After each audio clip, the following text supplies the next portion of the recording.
And negotiation. जब भी किसी ऑर्गेनाइजेशन में कोई भी एक पार्टी, इंडिविजुअल, ग्रुप ये सोचते हैं कि उनके जो इंटरेस्ट है या वो परसीव करते हैं कि उनके जो इंटरेस्ट है या उनकी जो बात है, उनकी ओपिनियन है वो अपोज की जा रही है या नेगेटिवली अफेक्ट कर रही है, ठीक है, बाय अनदर पार्टी। ठीक है, one party negotiation is negatively opposed और negatively perceived by another party. इस चीज को क्या बोलते हैं? कन्फ्लिक्ट बोलते हैं। कि जब दूसरा बंदा किसी की कार्ड कर रहा होता है, उसकी चीज को अपोज कर रहा होता है, नेगेटिव इमेज क्रिएट कर रहा होता है दूसरे की बात पर, तो इस चीज को कहा जाता है कन्फ्लिक्ट। ठीक है, ये कन्फ्लिक्ट की डेफिनेशन। ठीक है, यहाँ पे आप देख सकते हैं, process that begins with one party perceives that another party has affected or about to negatively affect something that the first party cares about। ठीक है, आप एक बात कर रहे हैं, आप एक ओपिनियन दे रहे हैं, बट जो दूसरी पार्टी है या दूसरा बंदा है वो उसको अपोज कर रहा है, ठीक है, नेगेटिव इमेज क्रिएट कर रहा है, तो वहीं पे जो है ना कंफ्लिक्ट अराइज होता है। The point in an ongoing activity when an interaction crosses over to become an inter-party conflict. और जब वो अपने लिमिट से गुजर जाता है, वो अपोज या वो नेगेटिव इफेक्ट अपनी से गुजरा, तो फिर कॉन्फ्लिक्ट वहां पर आ जाता है उस दोनों पार्टीज के दरमियान या उन दोनों बंदों के दरमियान। encompasses a wide range of conflicts that people experience in organization। ठीक है, कब ये कॉन्फ्लिक्ट ज्यादा राइज होते हैं या कब जो है ना ऑर्गेनाइजेशन के अंदर ये ज्यादा फेस होते हैं? Incompatibility of goal. जब जो है उनकी जो है इन कॉन्फ्लिक्ट की वजह से वो अचीव नहीं कर सकते, उनकी परफॉर्मेंस जो है वो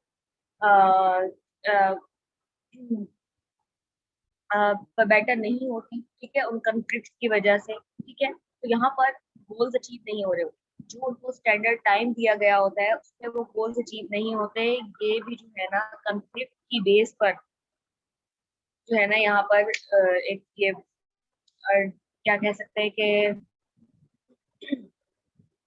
यहाँ पे कंफ्लिक्ट की वजह से जो है ना यहाँ पर डिस्टरबेंस क्रिएट हो रही है। ठीक है, differences over interpretation of facts.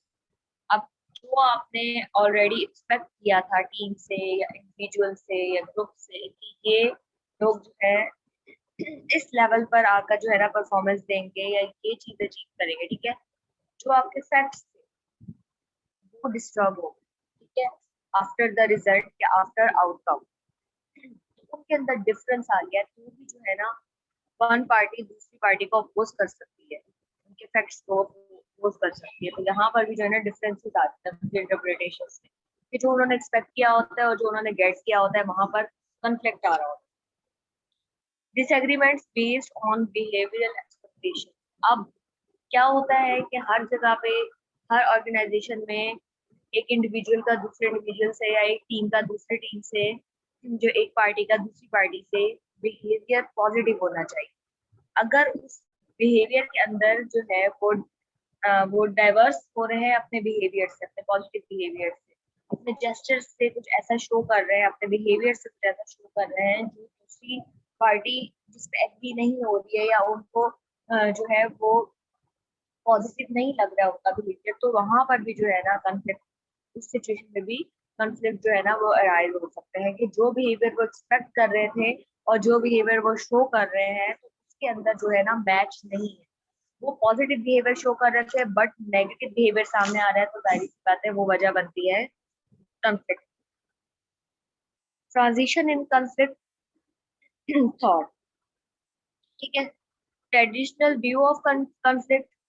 Traditional view of conflict यहाँ पे हम देख रहे हैं कि क्या होता है यहाँ पे। The believe that all conflict is harmful and must be avoided. ठीक है, ट्रेडिशनली हम ये हमारे जहन में जब भी वर्ड आता है कंफ्लिक्ट का, सबसे पहले आता है कि कंफ्लिक्ट हो गया है, झगड़ा हो गया है, तो इट्स मीन ये बिल्कुल भी ठीक नहीं है।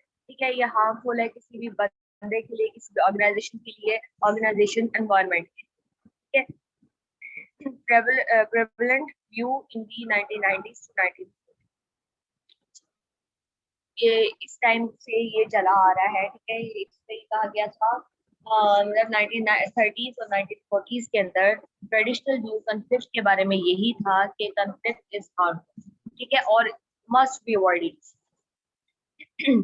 अच्छा, conflict resulted from poor communication, lack of openness, failure to respond to employee needs। कोई भी एक मैनेजमेंट है, ठीक है, वो poor communication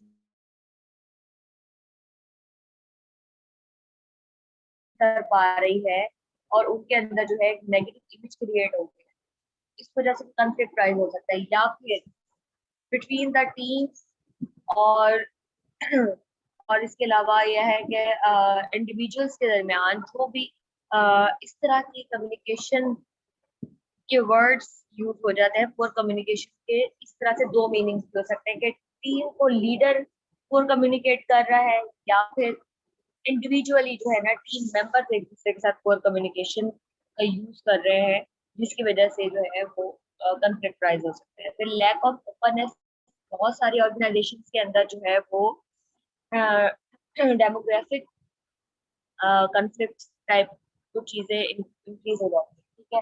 जेंडर डिस्क्रिमिनेशन आ जाते हैं, तो वहां पर क्या होता है कि वो अपनी जो बात है वो इजीली एक्सप्रेस नहीं कर पा रहे होते, कल्चरल डिफरेंसेस आ जाते हैं, जिसकी वजह से जो है वो इतने अच्छे तरीके से अपने बात को डिफाइन नहीं कर पाते या एक्सप्लेन नहीं कर पाते, तो उस वजह से भी जो है ना कॉन्फ्लिक्ट राइज हो रहे हैं कि ये अपने ओपिनियंस ओपनली प्रोवाइड नहीं कर रहे हैं, लैक ऑफ ओपननेस वहां पर आ जाता है, ठीक है, वो थोड़ा सा रिजर्व होते हैं वहां पर। फिर अपनी स्किल्स और एबिलिटीज को भी जो है ना वो इतने अच्छे तरीके से यूज नहीं कर पा रहे होते जितने अच्छे तरीके से उनको करना चाहिए, शाइनेस आ जाती है उनके दरमियान, या फिर कोई भी ऐसा मतलब चीज हो सकती है जो कि उनको वहां पर अपनी स्किल्स और एबिलिटीज बेटर वे में परफॉर्म करने नहीं दे पा रही, ठीक है। Failure to respond to employ need, अब क्या होता है कि एक लीडर और मैनेजमेंट को ये समझना चाहिए कि एम्प्लॉय की क्या नीड्स है, ठीक है। मे बी पॉसिबल जब उसको कोई असाइनमेंट या प्रोजेक्ट दिया गया है तो उसकी फैमिली लाइफ जो है वो डिस्टर्ब,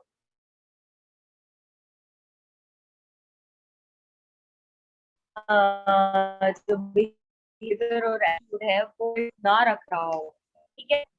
तो यहाँ इस नीड की फेलियर की वजह से भी जो है ना वहां पर कॉन्फ्लिक्ट राइज हो सकते हैं, उसके लिए नेगेटिव ओपिनियन वहां पर आ सकती है, ठीक है। तो ये मैनेजमेंट की रिस्पॉन्सिबिलिटी है कि वो उनकी नीड्स को फुलफिल करें, फर्स्ट ऑफ ऑल उनको सेटिस्फाई करें, उनको मोटिवेट करें, उनकी प्रॉब्लम रिजॉल्व करें, ठीक है। वरना जो है ना उनके वर्क लाइफ बैलेंस की बजाय वर्क लाइफ कॉन्फ्लिक्ट राइज। और अच्छा, अब क्या होता है कि हमारे human relation view of conflict, अब ह्यूमन रिलेशंस के मतलब आप जब एक दूसरे से इंटरेक्ट करते हैं तो उस वे में जो है ना कॉन्फ्लिक्ट राइज हो रहे होते हैं। वो क्या होता है कि आप जो बिहेवियर एक्सपेक्ट कर रहे होते हैं बट सामने वाला या अपोजिट पार्टी जो है वो सेम बिहेवियर शो नहीं कर रही होती, तो रिलेशन जो है ना वो डिस्टर्ब होते हैं। तो यहाँ पर जो है ना वो ह्यूमन रिलेशन कॉन्फ्लिक्ट का कॉन्सेप्ट आता है, the believe that conflicts in nature inevitable outcome in any group, ठीक है, किसी भी ग्रुप में हो सकते हैं। अच्छा, ये जो है ना नेचुरली एक चीज होती है कि जब ग्रुपिंग हो जाती है तो एक ग्रुप दूसरे ग्रुप का लाजमी लाजमी जो है ना अपोज करता है, हालांकि उन सबका मकसद सेम होता है ऑर्गेनाइजेशन गोल, बट एक दूसरे से आगे बढ़ने के लिए वो जरूर एक दूसरे को अपोज कर रहे हो, ठीक है, ये नेचुरली होता है। Prevent from the late 1940s to mid 1970, चीज को काफी हद तक जो है ना कंट्रोल किया गया था, 1940 से स्टार्ट हुआ 1970 तक इसको काफी हद तक कंट्रोल कर लिया गया था, ठीक है, ताकि ग्रुप वाइज जो है ना वो कॉन्फ्लिक्ट राइज ना हो। Interactionalist view of conflict. The belief that conflict is not only a positive force in a group, but that is absolutely necessary for a group to perform effectively. ठीक है, अब क्या होता है कि किसी भी ग्रुप के अंदर, जब मैंने कहा है कि कोई कल्चरल डिफरेंसेस आ जाते हैं, डेमोग्राफिक डिफरेंसेस आ जाते हैं, जेंडर डिस्क्रिमिनेशन आ जाता है, रेस डिस्क्रिमिनेशन आ जाता है, तो वहां पर जो है लोग एक दूसरे से इजीली इंटरेक्ट नहीं कर पा रहे होते। ठीक है, शाइनेस आ जाती है, लैक ऑफ ओपननेस आ जाता है, या फिर जो है ना किसी की बात नहीं भी सुनी जा रही। ठीक है, वहां पर सुपीरियर इंफीरियर का कॉन्सेप्ट भी आ रहा हो। अब जब इंटरेक्शन ग्रुप में या टीम में या इंडिविजुअली भी इंटरेक्शन जब तक स्ट्रांग नहीं होगा, जब तक वो एक दूसरे से कम्युनिकेशन गैप बना कर रखेंगे, कम्युनिकेशन गैप खत्म नहीं करेंगे, तो वहां पर भी जो है ना कंफ्लिक्ट राइज हो सकते हैं। ठीक है, उन लोगों के अंदर जो है वो पॉजिटिव फोर्स जनरेट नहीं हो रही होती, जिसकी वजह से वो अपना जो गोल है वो टाइमली और इफेक्टिवली अचीव कर। ठीक है, इंटरेक्शन बहुत जरूरी है, वरना जो है ना कंफ्लिक्ट राइज होने लगते हैं, गलत फहमियां जिसको हम कहते हैं ना, वो राइज होने लगते हैं। अच्छा, functional conflict, conflict that supports the goals of the group and improve its performance।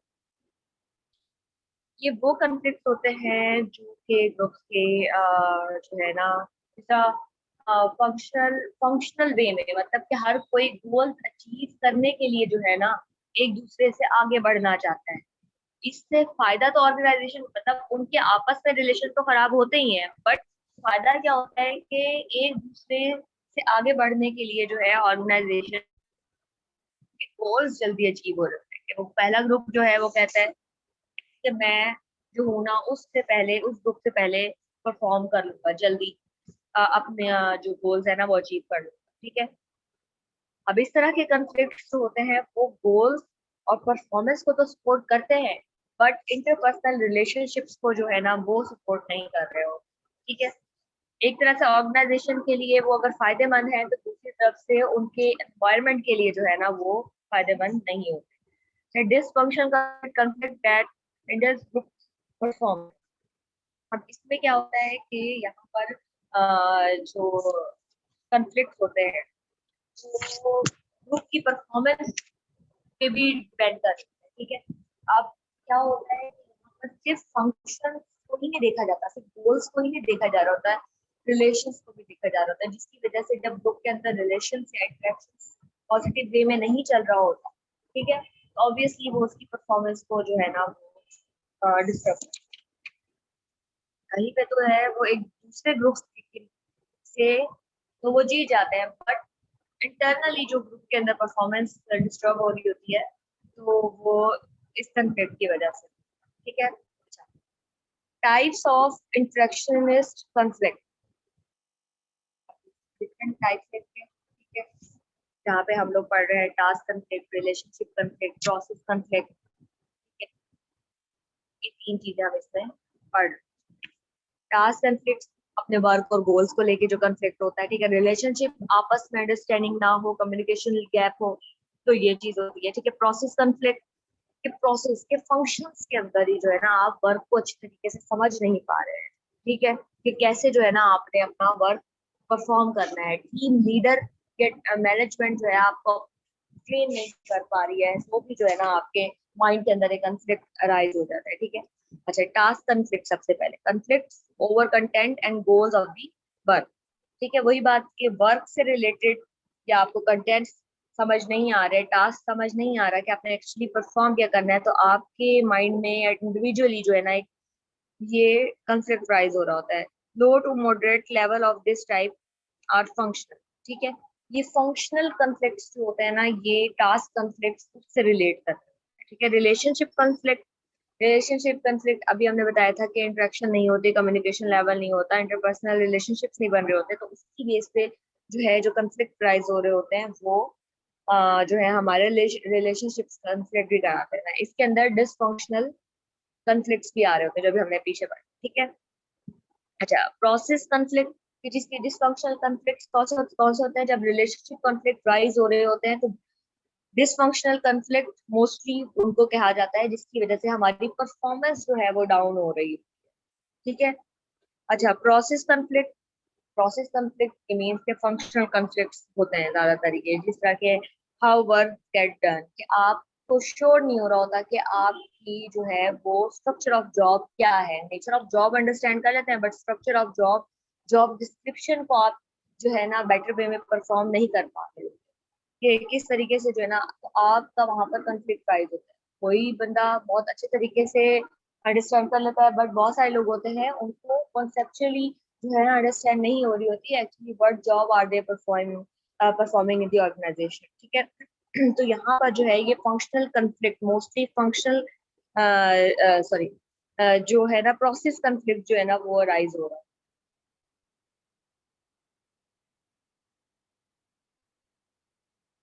Conflict process, ठीक है। डिफरेंट स्टेजेस हैं यहाँ पर इसकी।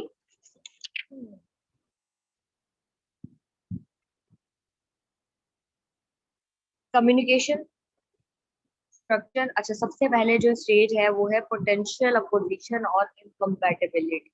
ठीक है। अपोजिशन और इनकम्पैटिबिलिटी फर्स्ट स्टेज, कि जब जो है किसी भी ग्रुप के या टीम में या किसी भी एक पार्टी में जो है ना इनकम्पैटिबिलिटी और अपोजिशन लेवल आ रहा होता है कि उसकी पोटेंशियल इंक्रीज हो रही होती है, तो तब जो है ना वो कंफ्लिक्ट प्रोसेस किस तरीके से वर्कआउट करता है, ये स्टेज वन है।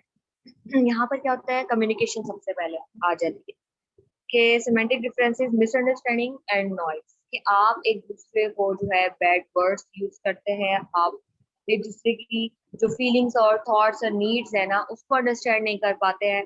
और जो है ना कुछ जो है ना कल सॉरी जेंडर डिस्क्रिमिनेशन की वजह से कम्युनिकेशन गैप आ रहा होता है। ठीक है।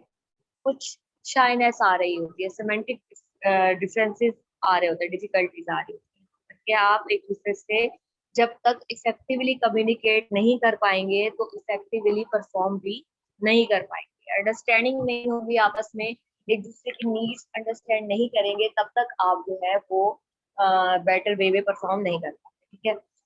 नेक्स्ट है हमारा structure, size and specialisation of job. कभी कभार ऐसा होता है कि बंदे के अंदर स्किल्स और एबिलिटीज जो है ना वो इतनी एबल नहीं होता उसके कि वो सेम जॉब परफॉर्म कर सके जो दूसरा बंदा उस स्किल्स और एबिलिटीज के साथ परफॉर्म कर रहा है।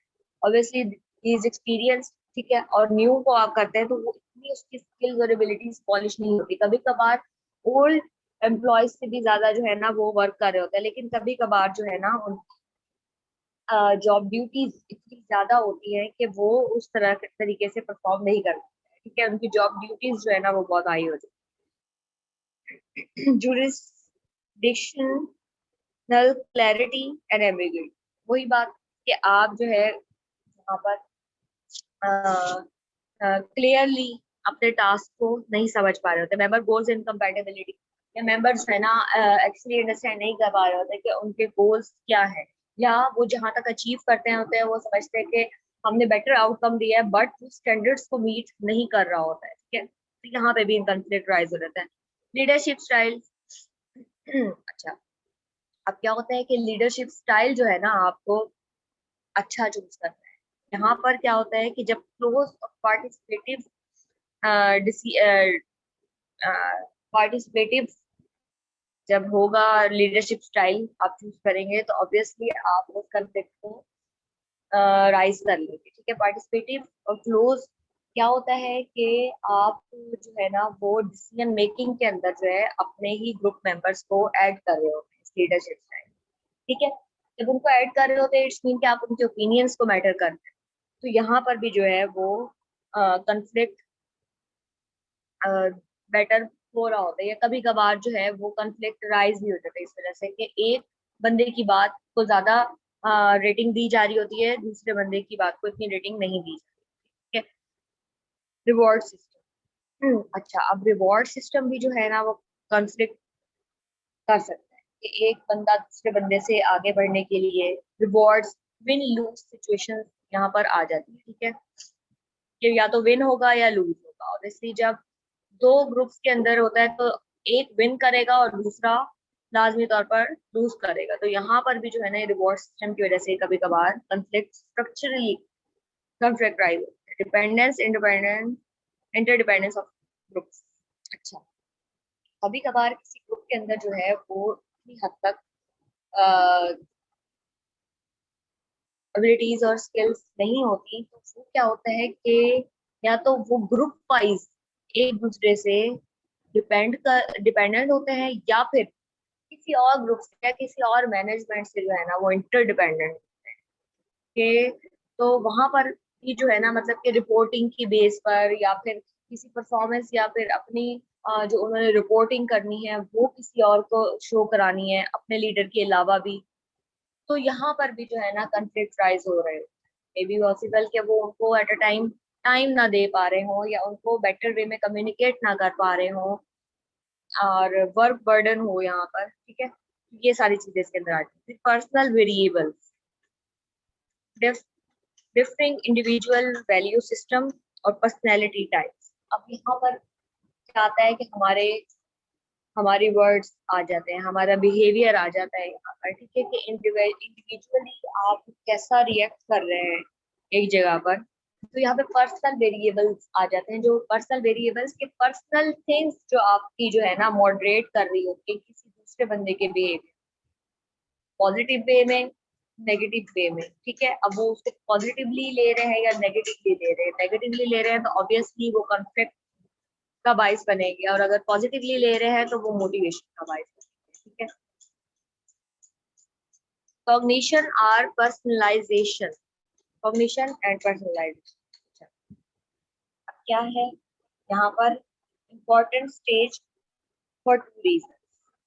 conflict is defined, perceived conflict, awareness by one or more parties of the existence of conditions that create opportunity for conflict to arise, ठीक है। perceived conflict, यहाँ पर क्या होता है कि आपको पता होता है कि ये सिचुएशन अगर अगर हुई तो यहाँ पर कंफ्लिक्ट राइज हो सकता है, ठीक है। वहां पे ये कंडीशन वो अवेयर होते हैं इस कंफ्लिक्ट के बारे में कि ये लाजमी तौर पर अगर ये कंडीशन फुलफिल हुई यहाँ पर तो कंफ्लिक्ट राइज होगा। परसीव, ऑलरेडी परसीव कंफ्लिक्ट यहाँ पर, ठीक है।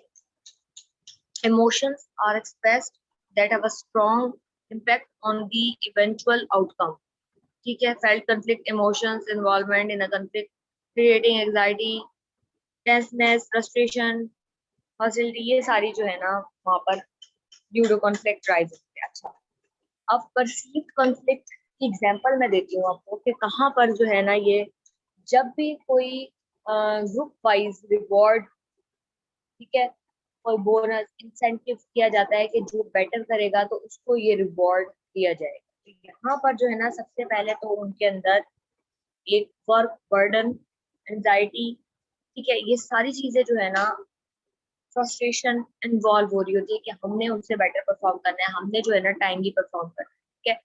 अब ये तो आती है, वर्क बर्डन भी आ जाता है, इसकी वजह से परसीव कॉन्फ्लिक्ट ये आ रहा था कि अगर एक दूसरे बंदे ने जो है ये रिवॉर्ड अचीव कर लिया तो obviously group wise conflict rise होंगे, ठीक है। ये परसीव्ड है कि ये कंडीशन फुलफिल होगी, इस बात है। एक बंदे ने विन विन लूज सिचुएशन है यहाँ पे, एक बंदे ने विन करना है, दूसरे बंदे ने लूज करना है, ऑब्वियसली एंजाइटी लेवल इंक्रीज होने वाला है और यहाँ पर कंफ्लिक्ट राइज होगा लाजमी। तो ये परसीव्ड कंफ्लिक्ट के बारे में आता है कि दोनों पार्टीज में लाजमी तौर पर कंफ्लिक्ट राइज होगा, ठीक है।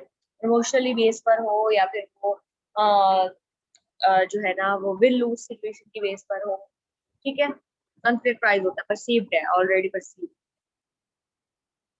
अच्छा, स्टेज 3 है यहाँ पर। स्टेज 2 को भी हमने पढ़ी थी। स्टेज 1 में क्या था? कम्युनिकेशन। ये सारी चीजें आप लोगों ने याद करनी है कि स्टेज 1 पे क्या था, स्टेज 2 पे क्या था, स्टेज 3 पे। स्टेज 3 है हमारी इंटेंशन, ठीक है।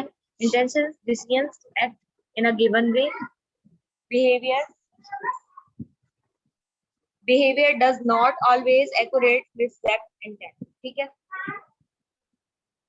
अच्छा, अब यहाँ पे हमारी इंटेंशनली, ठीक है, decisions to act in a given, intentionally जो है ना हम यहाँ पर क्या करते हैं कि हमने जो बताया गया है तरीका उसकी बेस पर ही जो है ना आपने डिसीजन मेक करना है, ठीक है।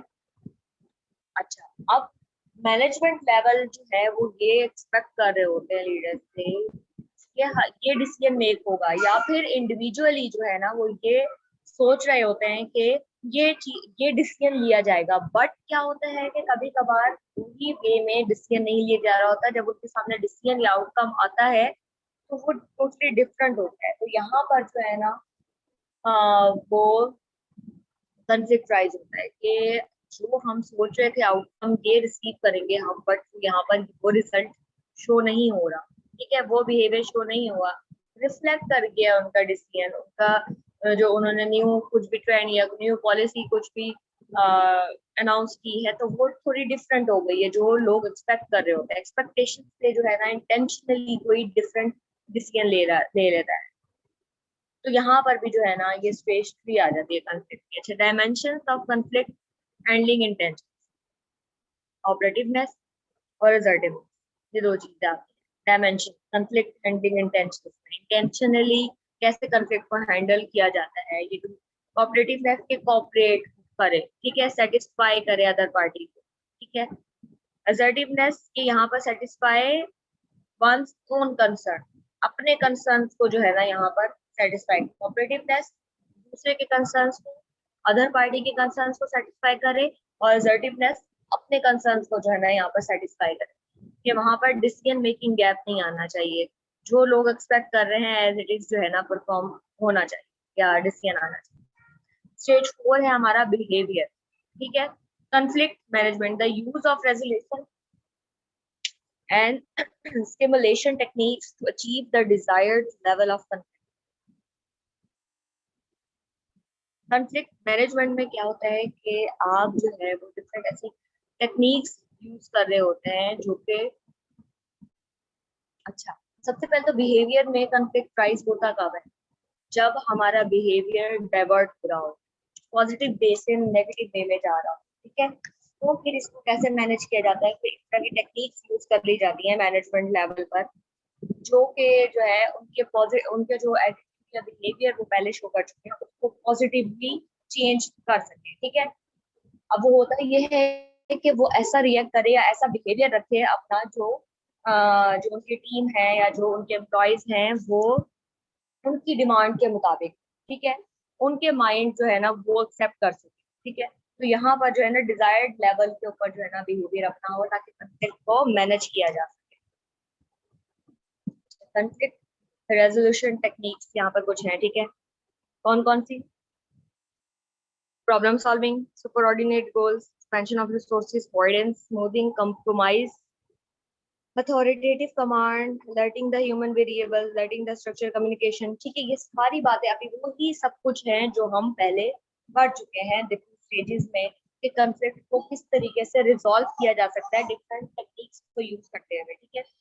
कुछ प्रॉब्लम सॉल्विंग कंफ्लिक्ट होती हैं कि प्रॉब्लम सॉल्विंग जो है वो टीम्स होती हैं, कम्युनिकेशन के जरिए अवॉइड करके, ठीक है, स्ट्रक्चर्स को सही बेटर बनाकर, बिहेवियर को ठीक करके, कम्युनिकेट करके टीम से उनको मोटिवेट करके, ठीक है। फिर क्या होता है कि कभी कभार कंफ्लिक्ट को रिजॉल्व करने के लिए ऑर्गेनाइजेशन एक्सटर्नली भी लो है ना लोग या स्पेशलिस्ट हायर करते हैं जो ऑर्गेनाइजेशन के मेंबर्स की कंफ्लिक्ट को एचआर डिपार्टमेंट्स वगैरह से कि वो कंफ्लिक्ट जो है ना रिजॉल्व कराएं। फिर क्या होता है कि कभी कभार स्ट्रक्चरल कंफ्लिक्ट जो राइज हो रहे होते हैं तो उसके लिए डिफरेंट ट्रेनिंग सेशंस जो है ना वो बना दिए जाते हैं ताकि लोगों ऑर्गेनाइजेशन के मेंबर्स को ट्रेन किया जा सके, अगर उनका स्ट्रक्चर वाइज अगर वो जॉब अंडरस्टैंड नहीं कर पा रहे हैं अपनी तो वहां पर हो, ठीक है।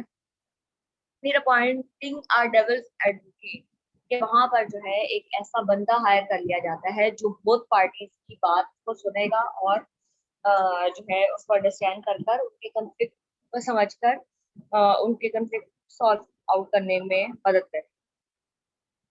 स्टेज 5 आउटकम, फंक्शनल और डिसफंक्शनल, ठीक है। दो चीजें हमने पढ़ी थी। फंक्शनल क्या होते हैं कि हमारे जो है वो यहाँ पर प्रोसेस हम अंडरस्टैंड नहीं कर पा रहे होते, तो इस वजह से जो है ना कंफ्लिक्ट राइज हो रहे होते, ठीक है। बट इसका क्या फायदा हो जाता है कि यहाँ पर परफॉर्मेंस जो है वो, student give me just 5 minutes.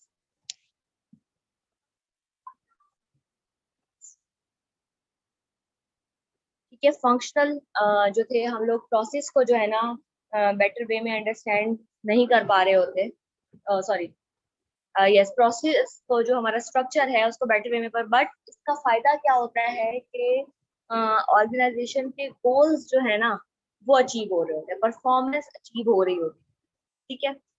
Functional का फायदा ये होता है स्ट्रक्चर वाइज जो है ना हम परफॉर्मेंस दे रहे होते हैं, ये हमने फंक्शन में पढ़ा था, ठीक है। अच्छा, अब इसके अंदर क्या आउटकम आता है, increase group performance. Group performance increase होनी है, बेशक उनके पर्सनल रिलेशनशिप इतने स्ट्रॉन्ग ना हो रहे हो, बट क्या होता है परफॉर्मेंस जो होती है ना वो इंक्रीज हो रही है, इम्प्रूव क्वालिटी ऑफ डिसीजंस। अब यहाँ पर जब भी दो जो है ग्रुप उनके दरमियान रिवॉर्ड सिस्टम अनाउंस कर दिया जाएगा या उनके परफॉर्मेंस बेस्ड रिवॉर्ड कर दिया जाएगा, कुछ भी कर दिया जाएगा, तो वहां पर कोई बेटर परफॉर्म करेगा, ठीक है। परफॉर्मेंस बेटर हो जाएगी, उनके डिसीजन जो वो टाइमली अपने गोल्स अचीव करने के लिए ले रहे होंगे उनकी क्वालिटी जो है ना वो बेटर हो जाएगी, क्रिएटिविटी आ जाएगी, इनोवेशन आ जाएंगे उनके सिस्टम्स के अंदर, ठीक है। Encourage of interest and curiosity, ठीक है। तो ये यहाँ पर आ जाएगा कि लोगों के इंटरेस्ट को डेवलप करेंगे लाजमी तौर पर, ताकि वो मोटिवेट हो, उनके इंटरेस्ट के मुताबिक ही जो है ना वो परफॉर्म करेंगे। फिर provision of medium for problem solving. अब यहाँ पर जो है वो प्रॉब्लम सॉल्विंग का जो मीडियम है, ठीक है, वो भी यहाँ पर करेंगे ताकि जो है लोग परफॉर्म कर सकें। Creation of an environment for self valuation and change.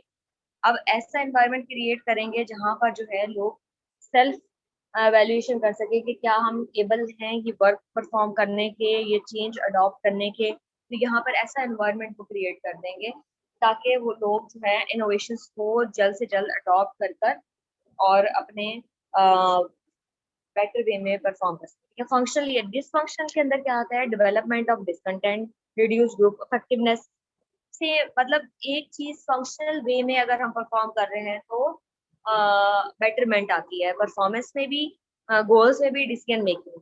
But अगर डिसफंक्शनल होते हैं, ठीक है, इंटरपर्सनल कंफ्लिक्ट राइज हो रहे होते हैं डिसफंक्शनल में, तो क्या होता है कि आपकी डेवलपमेंट नहीं हो रही होती, परफॉर्मेंस आप अच्छी नहीं देते, इफेक्टिवनेस जो है वो रिड्यूस हो रही होती है, कम्युनिकेशन गैप्स आ रहे होते हैं, ठीक है। ग्रुप बॉन्डिंग जो है, ग्रुप कोहेसिवनेस वो कम हो रही होती है आपस में, ठीक है।